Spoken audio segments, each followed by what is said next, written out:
સુરત નવી સિવિલ હોસ્પિટલમાં વહેલી સવારે એક અસ્થિર મગજની મહિલા બાંધકામના વાસ પર ચડી જતા અફરાતફરીનો માહોલ સર્જાયો હતો। જોકે ફાયર સ્થળે દોડી જઈ મહિલાને સહી સલામત નીચે ઉતારી હતી। સુરત શહેરના સારા દરવાજા પાસે આવેલ સોનિયાનગર ઝૂંપડપટ્ટીમાં કોન્ટ્રાક્ટર દ્વારા બેદરકારી કરાઈ હોવાના આક્ષેપો કરાયા છે। આ વિસ્તારમાં 1 વર્ષ પહેલા ડ્રેનેજ લાઇન નાખવામાં આવી હતી અને હવે પાણીની લાઇન નાખવાનું કામ ચાલુ છે, જેમાં કોન્ટ્રાક્ટર એ જ ડ્રેનેજ કુંડીઓમાં પાણીના કનેક્શન પાસ કરાર હોવાના આક્ષેપ સાથે સ્થાનિકો દ્વારા વિરોધ કરાયો હતો અને ડ્રેનેજ લાઇનમાંથી પાણીના કનેક્શનમાં ગંદુ અને દૂષિત પાણી આવવાની પૂરી શક્યતા છે, એટલે આ કામ પહેલાથી જ લાઇન કુંડીઓનું બહારથી નાખવામાં આવે તો સારું, છતાં પણ કોન્ટ્રાક્ટરે એની બેદરકારી બતાવી એ લાઇન ડ્રેનેજ લાઇનની કુંડીઓમાંથી પસાર કરતો હોવાના આક્ષેપ સ્થાનિકોએ કર્યો હતો। તો સ્થાનિકોને માંદગીનો ભય છે, તો સ્થાનિક આગેવાનીઓએ આક્ષેપ કરતા જણાવ્યું હતું કે કોન્ટ્રાક્ટરને સમજાવી આ પછી પણ એની જ ચલાવવાની કામગીરી કરે છે। એ આ એરિયામાં માનવીય ફાટી નીકળે તો જવાબદાર કોણ તેવા સવાલો કર્યા હતા। મારું નામ ગોપાલ સોનોને છે। મેં વોર્ડ નંબર 14 મહામંત્રી છું બીજેપીમાં। આ સોનિયાનગર વિસ્તાર છે અમારો।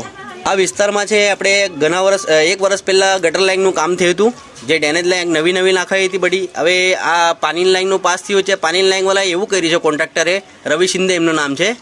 હવે એમને એવું કર્યું છે ડ્રેનેજ લાઇનની અંદર તોડીને પાણીનો પાઇપ છે એ અંદરથી નાખ્યા છે।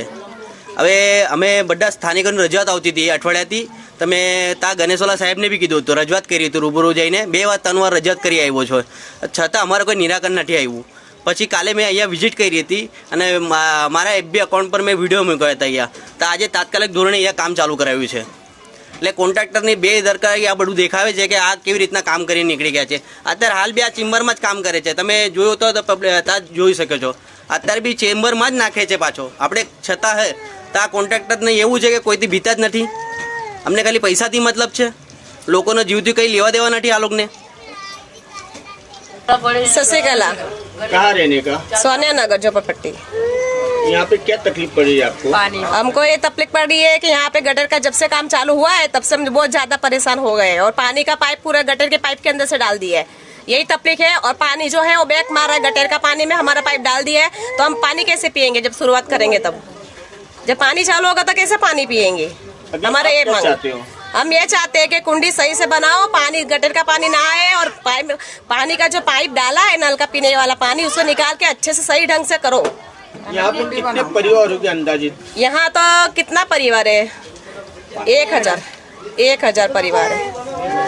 तो हम इसी चीज से परेशान है। गली 1.5 साल से गली खोद के पड़ा हुआ है, कोई कहाँ गया देखने भी नहीं आ रहा है। चलने का प्रॉब्लम है, कैसा क्या करने का प्रॉब्लम है, बस यही है।